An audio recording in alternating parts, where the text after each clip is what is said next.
Hey, welcome back. Happy Monday, everybody. Or if you're a time traveler or you're watching this on a different day, welcome to the past. Are you back from the future? I don't know.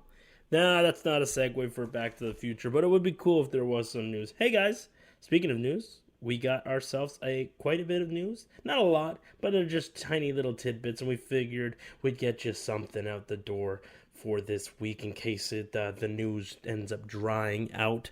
We'll see. It never seems to be any signs of stopping, but it's like little tidbits here. So this is like your little Tim Hortons tidbit. It's your little donut.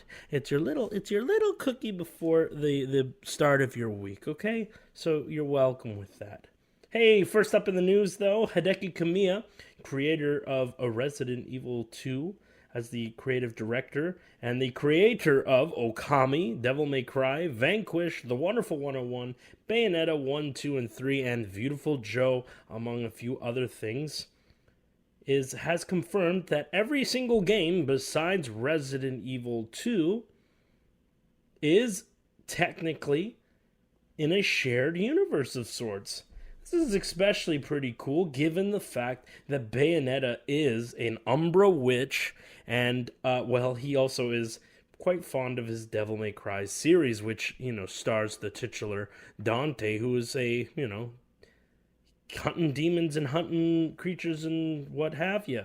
And that's very similar for Bayonetta, so if these two can ever meet or cross up, now's the time to do so, because Hideki is pretty much all but confirmed that all his games are interconnected. Not sure how Platinum Games feels about that, given that Hideki has left Platinum Games recently and has now become a employee of Capcom yet again. And he is in the works of making an Okami 2 title, a sequel to Okami, or a prequel or Origins. Who knows with this guy? He always makes creative stuff. But it's really interesting to see that this, all of these, including, the weird art styles of Okami and Beautiful Joe, are somehow linked towards the hyper-realism of Bayonetta and Devil May Cry and Vanquish. Now, where the Wonderful 101 fits into there, I have no idea, but it's pretty cool, and I expect to see a lot of fanfic as this news starts to make more circulation. Hey, speaking of fiction, some of our favorite movies are starting to come around, and Silent Hill, or Return to Silent Hill as it were, was set to be out last year in around October. This movie is apparently finished and has been seen by some masses, but there's a actor who teases that there is a modern view for the Silent Hill hellscape. Not too sure what he means by a modern view to the hellscape itself, if he's trying to imply that the world itself is a tad bit different from what he remembers, or what he remembers from the games, or what have you. I know that Silent Hill, or Return to Silent Hill, my bad. Return to Silent Hill's movie premise seems to be focused around a retelling of just Silent Hill 2, with a mix of having what we know from the original Silent Hill movie from 2006. That being said, I don't know how they're going to link it. I've always enjoyed these movies for the creativity of the character designs, specifically the enemies. They definitely did redesign the pyramid head here with the split portion in the middle here. If you see in this photo here that I'm looking at, he's pretty much, looks a little bit different. He's cool. I have nothing against this. Chances are it's not going to be the greatest film, given the track record with Silent Hill in films, but it's still, nevertheless, something that I expect to see this October. I'm going to go on a whim here and say that this here movie will be out in October of 2025. Well, let me know what you think down below. Did you watch Silent Hill or Silent Hill Revelations? Or did you enjoy the first one and hate the second one like me? Well, let me know down below. Hey, if you want to know about what's coming soon, the Dark Ages is just around the corner, and we're all excited. Xbox has controllers. We covered that in the last episode. They're talking about new portions of the game. Well, they're hyping us up even further. The creative director is on saying that there is twice as many levels from Doom Eternal for Doom the Dark Ages, and is shaping up to be the massive campaign, and it is nearly double the length of that of its predecessor. That's pretty cool, given that there isn't going to be an online component for this game, which I don't mind. I really didn't care for it. It felt like a lazy Halo in Doom 2016, and then Doom Eternal had that battleground thing or whatever. It was really, really silly. I remember we just kind of grew out a bunch of friends together, got the achievements, and then pieced out, and that was it. I don't remember really ever returning to that mode. But let me know what you think down below. Are you excited for Doom the Dark Ages? I know I am. It's my most anticipated game of May. I definitely am looking forward to playing it. And considering it's going to be pretty long, it gives me more to do.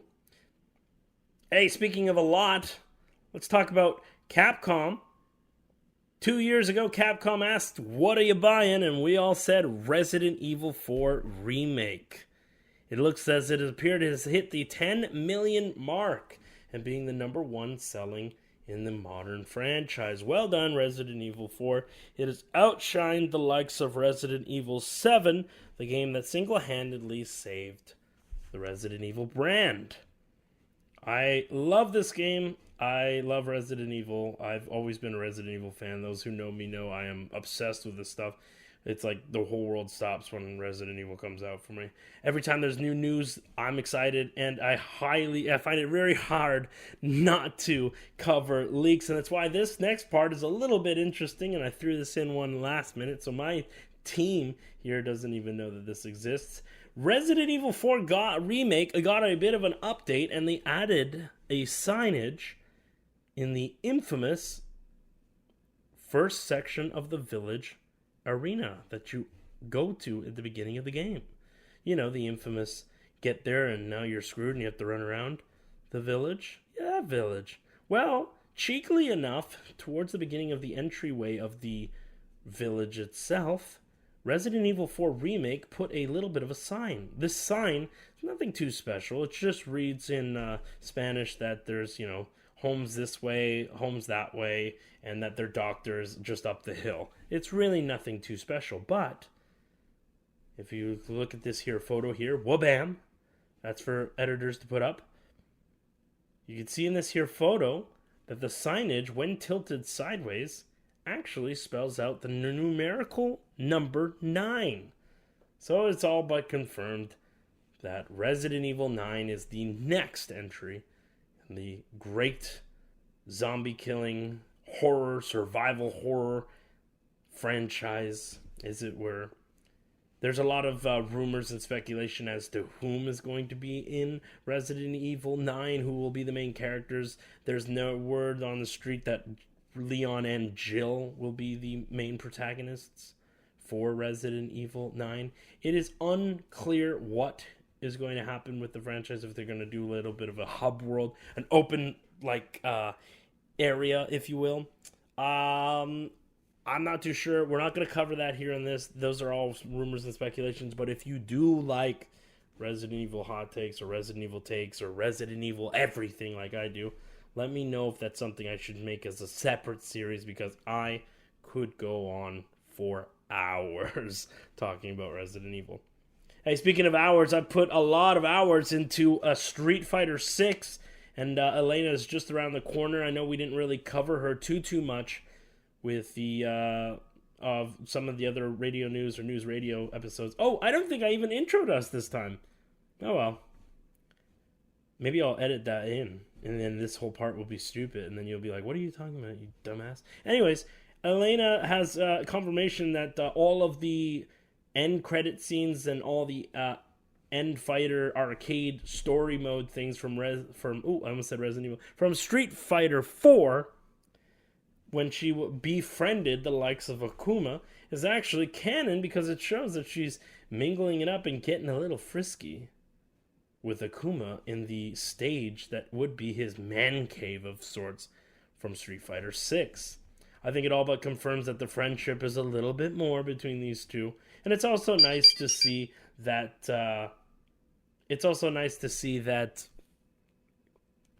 Oh, sorry, I'm so sorry about that. It's also nice to see that Akuma is, in fact, not all that by himself after all. So kudos to Elena to be able to take him out of his shell.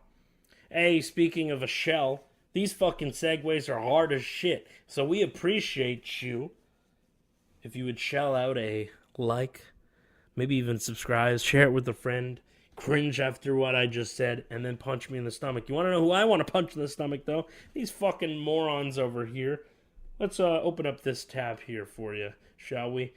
So apparently, there's this boycott going around. They're trying to boycott the Xbox storefront. And, well, nobody's really doing it, because it's fucking stupid. And let's be honest, if you want your games, whether you play on Xbox, PlayStation, or Steam, or Nintendo, you're going to play your games and you're going to buy your games whether you're digital or physical marketplace. It's just how it is.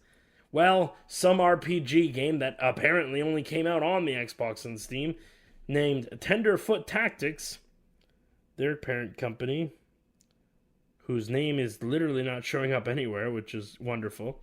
Well, whoever they are, they're upset about the genocide in Gaza, and because Microsoft hasn't really made a stance on this, they figured they're going to go ahead and boycott Microsoft themselves by taking their game off of the Microsoft storefront. You might be asking yourself, whom and you would not be all that bad for asking that question.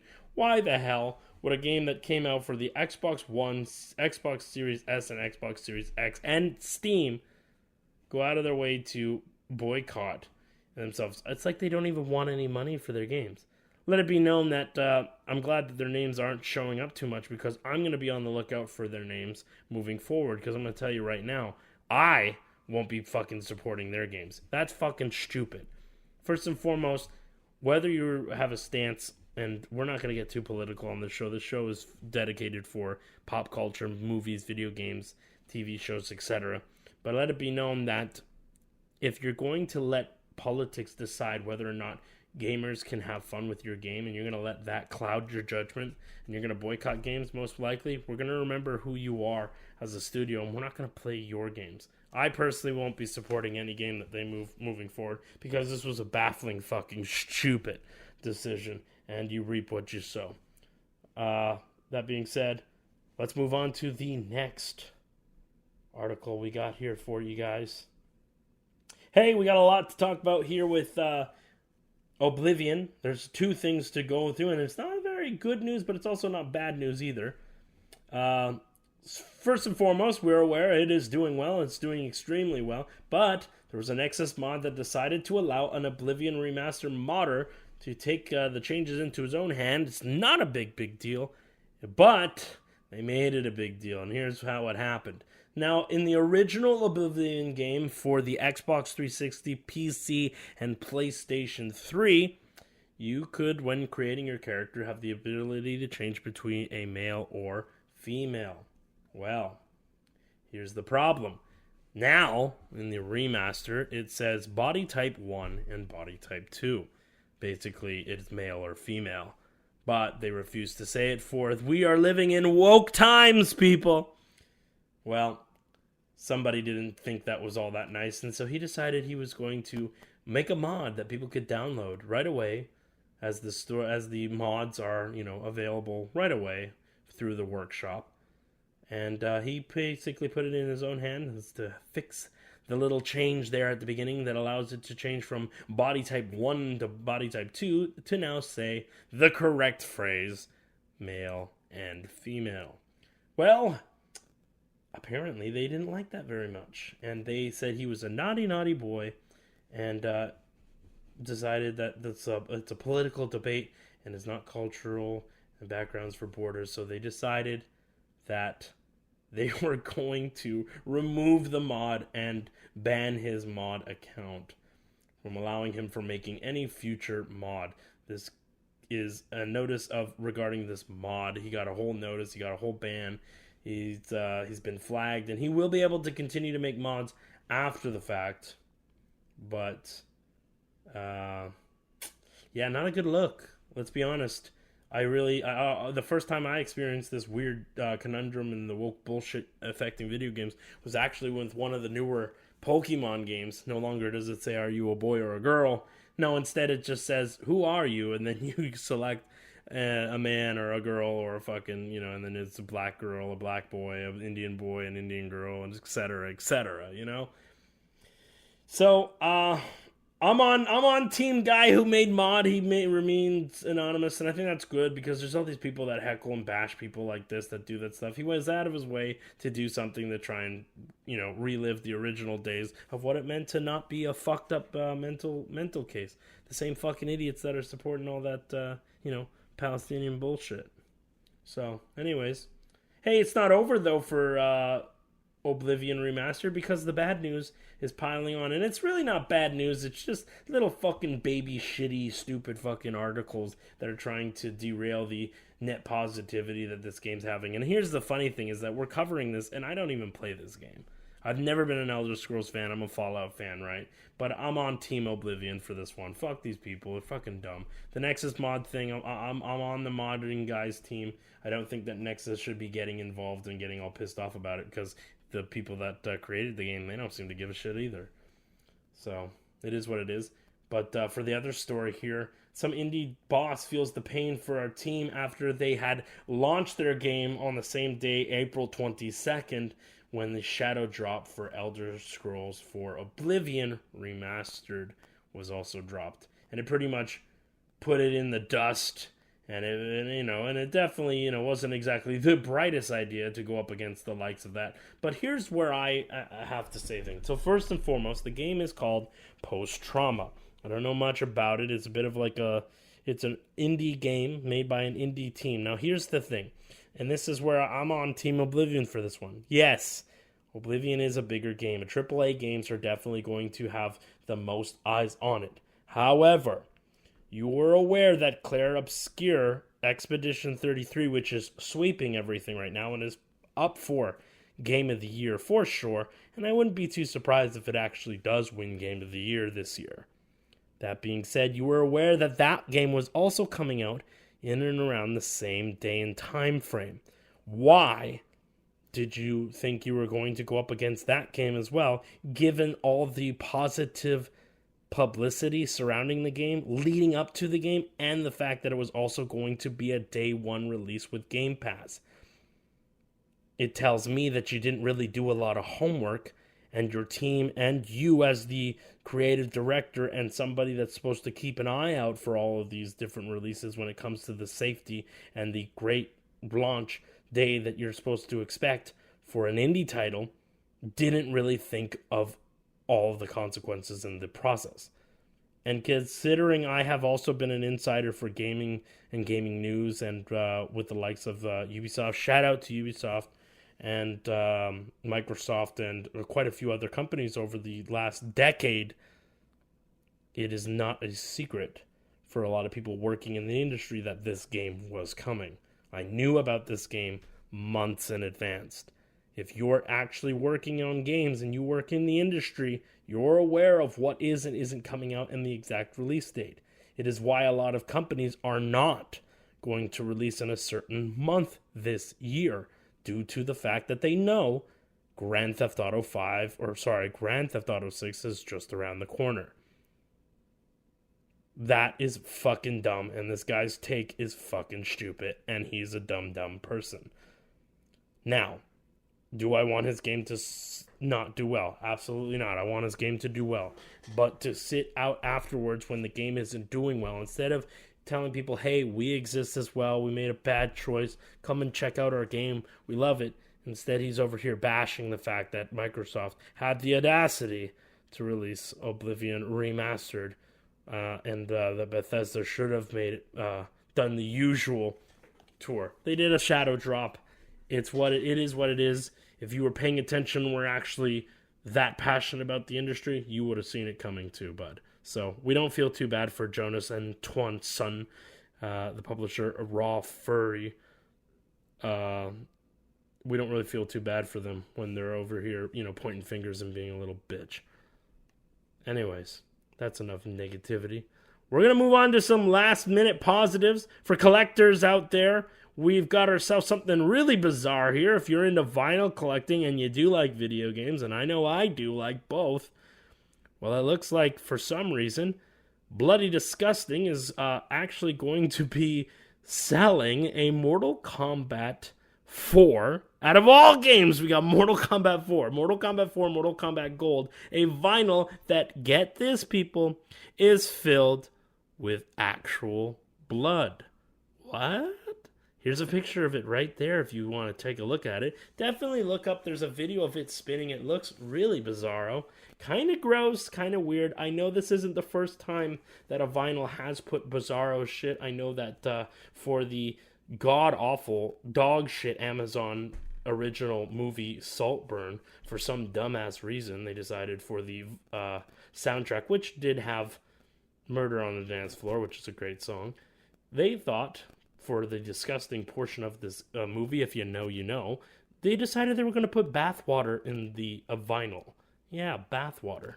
There's a few other companies that have put baby powder. There's a few other companies that have put confetti inside of these things. So vinyls have been pressed with weird shit before. It's just Mortal Kombat's going that extra mile and deciding, hey, we're going to do blood.